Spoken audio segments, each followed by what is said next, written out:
In this video tutorial, we are going to learn about drafting an answer.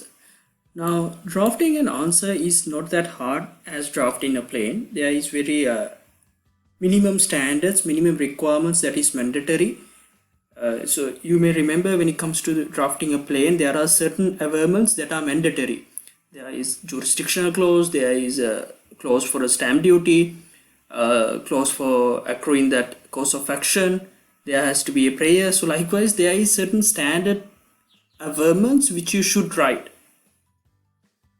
Okay, but when it comes to an answer, there is less complexities than like in the plane. But in here also, you have certain standard averments need to be included into an answer.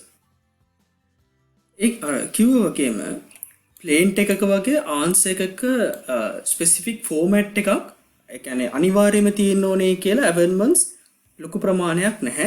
හැබැයි ඒ හේතුව නිසා ඒ කියන්නේ දැන් answer එකේදී අපිට කරන්න තියෙන්නේ plaint එකක දීලා තියෙන මොන හරි දේවල් ටිකකට පිළිතුරක් දෙන එකනේ. එතකොට ඒකෙදී අපිට ඕන විදිහට ආන්සර් එකක් ලියන්න බෑ. අපිට ලියන්න වෙන්නේ ප්ලේන්ට් එකේ කියලා තියෙන විදිහට ඒකට උත්තර දෙන ඒවා තමයි අපි කරන්න ඕනේ. දැන් උදාහරණයක් විදිහට ප්ලේන්ට් එකේ අවර්මන්ට්ස් මෙහෙම දාලා තියෙනවා නම් ඔයා පළවෙනි එක ඇඩ්මිට් කරනවා නම් ඔයා ඒ ඇඩ්මිට් කරනවා කියන එක ලියන්න ඕනේ. දෙවෙනි එකේ ඔයා එක පාර්ට් එකකට පිළිගන්නවා ඉතුරු පාර්ට් එක පිළිගන්නේ නැත්තම් මේ කොටස පිළිගන්නවා ඒක හැර අනිකුත් අවර්මන්ට් එකේ ඉන්ක්ලූඩ් වෙලා තියෙන අනිකුත් කරුණු ඩිනයි කරනවා කියන එක කියන්න ඕනේ. දැන් 3යි 4යි 5යි ඔයා ඩිනයි කරනවා නම් කම්ප්ලීට්ලි ඩිනයි කරන්න ඕනේ. ඉතින් අර ඒ විදිහට ප්ලේන්ට් එකට දෙන ආන්සර් එකක් තමයි අපි ආන්සර් එකේදී ලබා දෙන්නේ. එතකොට මේ ඩිනයි කරනකොට හරි අපි ආන්සර් එකේ දාන කාරණාවක් සම්බන්ධයෙන් ඔප්පු කරන්න දේවල් තියෙනවා නම් අර ප්ලේන්ට් එකේ විදිහටම අපි ડોකියුමන්ට්ස් ඇටච් කරනවා. ඉතින් ඒ නිසා ආන්සර් එකේ අර අනිවාර්යයෙන්ම තියෙන්න ඕනේ කියලා කැලේ තියෙන ඉතාමත් සීමිත ප්‍රමාණයයි අනිකුත් හැම අවර්මන්ට් එකක්ම අපිට ප්ලේන්ට් එකත් එක්ක තමයි බේස් වෙන්නේ. Okay. So now let me look at how the format of the answer would be. අර මම කලින් කිව්වා වගේම ප්ලේන්ට් එකේ මේ caption එක first part එක ඔයාට වෙනස් කරන්න බෑ. ප්ලේන්ට් එකේ තියෙන විදිහටමයි ඔයා මෙතනදී caption එක සඳහන් කරන්න ඕනේ. So you have to have the name of the court where you are filing the action and the name of the plaintiff as mentioned in the plaint and the name of the defendants so as mentioned in the plaint and also these 4 elements: case number, procedure, nature and value. And make sure when you are if the examiner asks you to prepare a answer, you have to mention a case number, right? අපි plaint එකේදී නම් case number එකක් දාන්නේ නැහැ. මොකද plaint එකේදී අදාළ පුද්ගලයා මේක ડોකියුමන්ට් සෙට් එක බාර දුන්නම කෝට් එකෙන් මොකද කරන්නේ? මේක බාර අරගෙන මේකට case number එකක් ඉෂුව කරනවා. එතකොට ඒ කේස් නම්බර් එක අනිවාර්යයෙන්ම ඊළඟට ඩිෆෙන්ඩන්ට් යවනකොට ඌට කේස් නම්බර් එක තියෙනවා. එහෙනම් ඩිෆෙන්ඩන්ට් ආන්සර් එකක් ෆයිල් කරනකොට ඒ කේස් නම්බර් එක සඳහන් වෙන්න ඕනේ. ඒ නිසායි අර ප්‍රැක්ටිකලි මේ දේවල් වෙන විදිහට ඔයා මෙතනට රැන්ඩම්ලි හිතලා කේස් නම්බර් එකක් දාන්න ඕනේ. ඊට පස්සේ ඔයා ආන්සර් එක ෆයිල් කරන ඩේට් එක අර ප්ලේන්ට් එක ෆයිල් කරන ඩේට් එක වගේම ආන්සර් එක ෆයිල් කරන ඩේට් එක මෙතන සඳහන් කරන්න ඕනේ. Then you have to include that description so as in a plain the answer of the defendant above name appearing by his or her attorney at law. Then you have to mention the name of the attorney who is appearing on behalf of the defendant and say that states as follows. Right?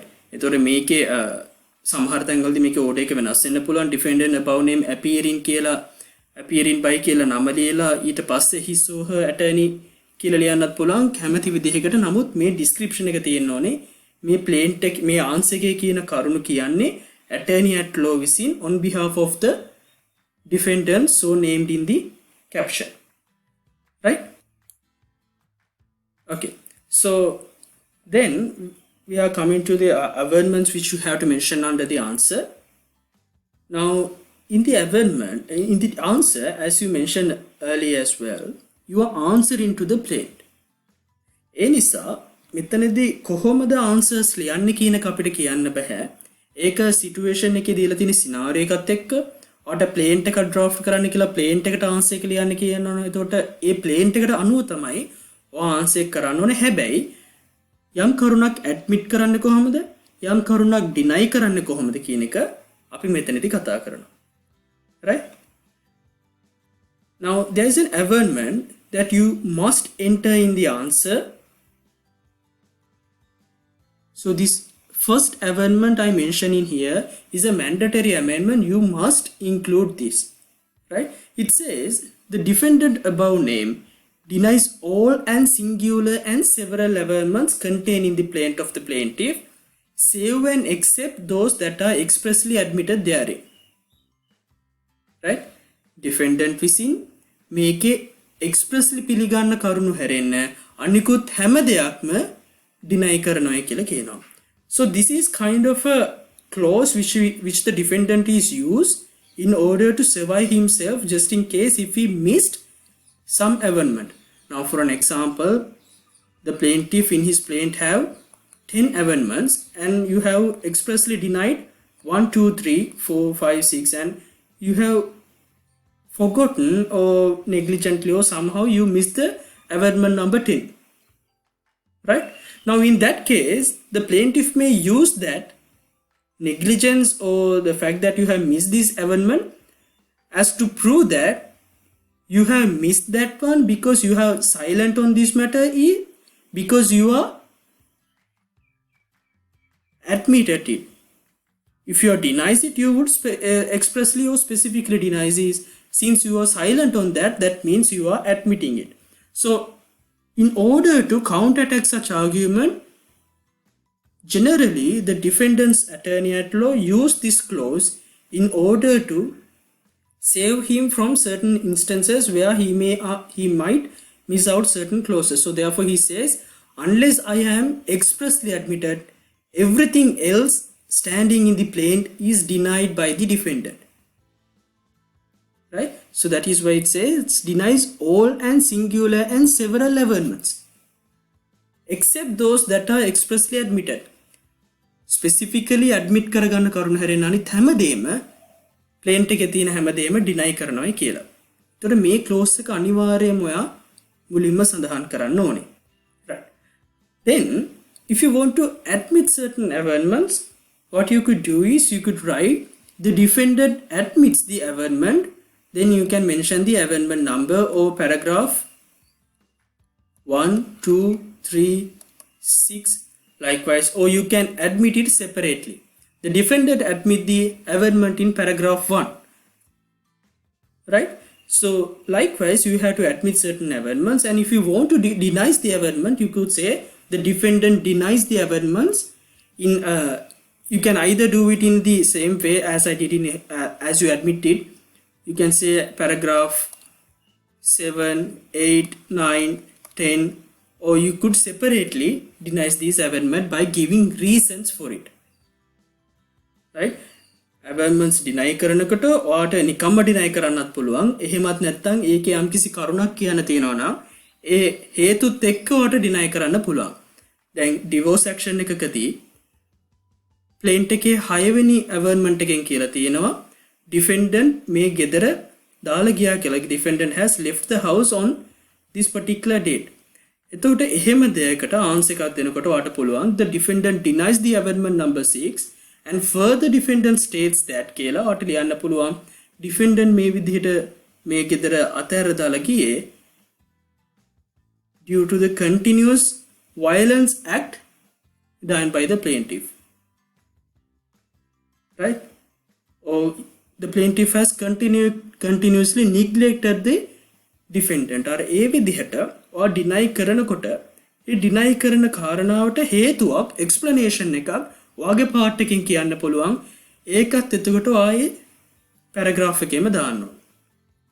ওই විදිහට ඔයාට පුළුවන් admit කිරීමක් හෝ deny කිරීමක් එක දිගට ලියාගෙන යන්න. ඒ වගේම තමයි plaint එකේ තියෙනවා jurisdiction clause එක. ඔයා මේ jurisdiction clause එක admit කරනවා නම් අනිවාර්යයෙන්ම ලියන්න ඕනේ කාරණාවක් තියෙනවා. You have to mention that the defendant further denies. Oh no, this is something else. I'll write that one in here. හදිසියවත් jurisdiction එක deny කරනවා නම් ඒ අවස්ථාවකදී එතකොට ඔයාලා ලියන්න ඕනේ මෙන්න මේ විදිහට the defendant admits the jurisdiction of the court. Okay, and you have to mention and denies everything else therein, especially that cause of action has accrued to plaintiff. Then plaintiff දාලා තියෙනවා course of action එක අනුව defendant ගේ residence එක අනුව මේ court එකට jurisdiction එක තියෙනවායි කියලා. එතකොට ඔයා මේ jurisdiction එක පිළිගන්නවා නම් right defendant resides කියන එක පිළිගන්නවා නම් අපි ඒකත් ලියන්න ඕනේ the defendant admits the jurisdiction and the fact that defendant resides within the local jurisdiction of this within the local limits of the jurisdiction. හැබැයි මේ course of action කියන එක දාලා තියෙනවා නම් ඒක අනිවාර්යයෙන්ම ඔයා specifically deny කරන්න ඕනේ. මොකද course of action එකක් ඇති වුණා කියලා පිළිගන්නවා නම් එතනදී ඔයා නඩුව ආරම්භයේදීම පිළිගන්නවා තමාගේ පැත්තෙන් වැරද්දක් වෙලා තියෙනවා. divorce එකේදී නම් matrimonial offense එකක් එහෙමත් නැත්නම් වෙනත් action එකකදී contract එකක් නම් ඒ breach එකක් damages වලදී නම් ඒ wrong එකක් සිද්ධ වුණයි කියලා පිළිගන්න නිසා or specifically මතක ඇතුව deny කරන්න ඕනේ course of action එක plaintiff ට accrue වෙලා තියෙනවා කියන එක. right? ඔයා හැබැයි jurisdiction එක admit කරන්නේ නැත්තම් ඔයාට preliminary objection එකක් විදිහට object කරලා specifically කියන්න ඕනේ නැහැ. එතකොට ඒ clause එකම ඔයාට පුළුවන් deny කරන්න. මේ ප්‍රශ්නේ ඉන්නේ ඔයා jurisdiction එක පිළිගත්තොත් ඒ පිළිගන්නේ jurisdiction එක විතරයි. අනිකුත් කරුණු සියල්ලම deny කරනවා කියන එක සඳහන් කරන්න ඕනේ especially course of action එකක් කරයිසුනයි කියන එක. right. ඊට පස්සේ අපි මෙන්න මේ පස්වෙනි clause එකට එනවා. මේකත් අනිවාර්යයෙන්ම දාන්න ඕනේ. ඔයාලට මතක ඇති plaint එකේ සම්පූර්ණයෙන් දැන් අපි ඔය caption අරවා මේව ටික දාලා ඉවරනාට පස්සේ විස්තර ටික කියාගෙන ගියාම මේ ස්ටෝරි එක කිව්වට පස්සේ අපි එක ස්ටේට්මන්ට් එකක් දානවා. ඔයාලට මතක ඇති අපි plaint එකේ එක දැම්මා. මේ උඩින් කියපු කරුණු එක්ක plaintiff ට course of action එකක් කරයිස් වෙලායි තියෙනවායි කියලා. ඒ නිසා මේ orders ඉල්ලන්න entitlement එකක් තියෙනවා කියලා. අන්න ඒ clause එක තියෙන්නේ 11 වෙනි clause එකේ නම් ඔයා මෙතන දාන්න ඕනේ the defendant further denies all the averments in paragraph 11 and states that no course of action has accrued to the plaintiff. එතකොට ඒ විදිහට අර කියන orders ඉල්ලන්නේ කිසිම අයිතියක් මෙයාට නැහැ. ඒ වගේම මේ කියන විදිහට course of action එකක් accrue වෙලත් නැහැ කියන එක specifically ඔයා සඳහන් කරන්න ඕනේ. right? ඊට පස්සේ ඔයා claim in reconvention එකක්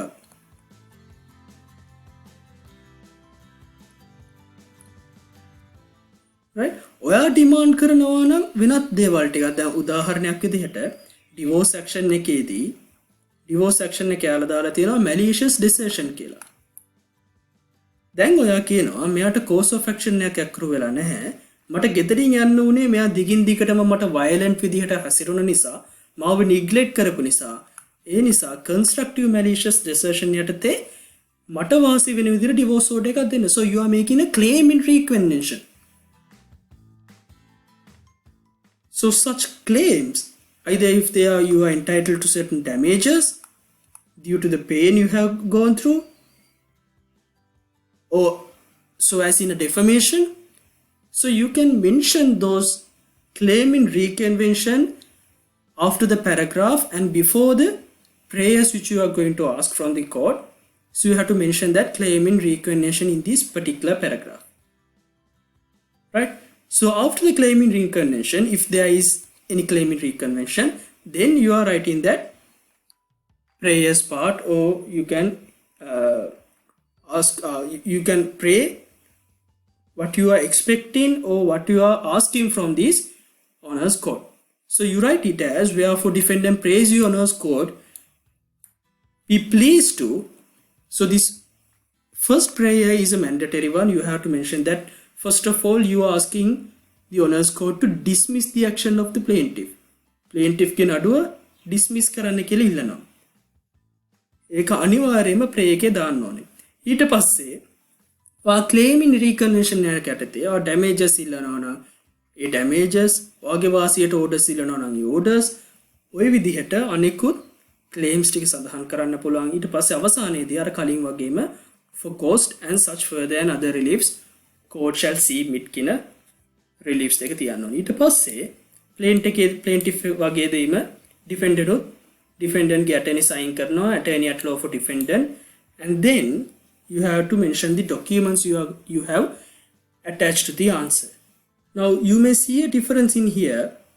In the plaint, you mark the documents as P1, P2, P3 likewise. In an answer, you mark it as X1, X2, X3 and likewise.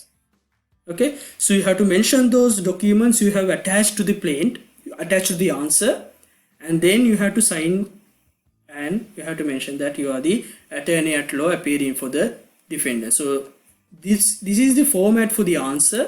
This is not that difficult or complex so as in a plaint.